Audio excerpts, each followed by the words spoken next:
Ny opfindelse skal forhindre tyverier fra lastbiler. Et firma i Hvidebæk står bag opfindelsen, som kun virker via en mobiltelefon. Her har vi en trailer. Den ser ud som alle andre trailere, men den er speciel på den måde, at den er sikret mod tyveri. Det hele bliver styret af denne boks. Om det virker, tester vi om lidt. Og hvis man bare trykker på den, så kan man ikke noget. Det er brødrene Graversen med virksomhed Hvidebæk, der har brugt 5 år på at udvikle opfindelsen. Men det har på mange måder været en tung opgave. Jeg har kørt cykelløb tidligere, så jeg plejer at sige, at det har været en rigtig lang bjergetappe med mange stigninger. Og vi kendte helt ruten, inden vi startede, må vi sige. Så mange gange, når vi kom op ad det ene bjerg, så var det faktisk et mere. Nu er ruten blevet til TransGuard, som systemet er blevet døbt.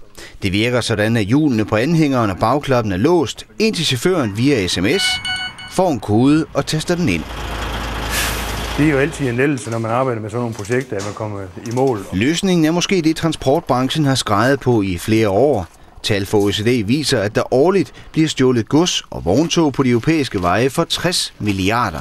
Jeg tror, at der er et rigtig stort potentiale, fordi der er jo så mange trailer i omløb, kan man sige, og både for forsikringsselskaber og for kunder og for vognmænd er det da oplagt, at det er noget, man begynder at kigge i. En godkendelse af TransGuard i flere EU-lande baner nu vejen. I Hvidebæk er produktionen allerede sat i gang. Vores mål er, at vi skal op på omkring 10.000 om året i enheder. Og så til den lovede test. Lige nu er koden ikke tastet ind.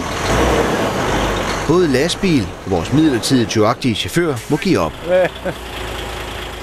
Anlægget har også den finesse, at hvis chaufføren bliver overfaldet i lastbilen, så kan han sende en nødkode, der låser anhængeren op.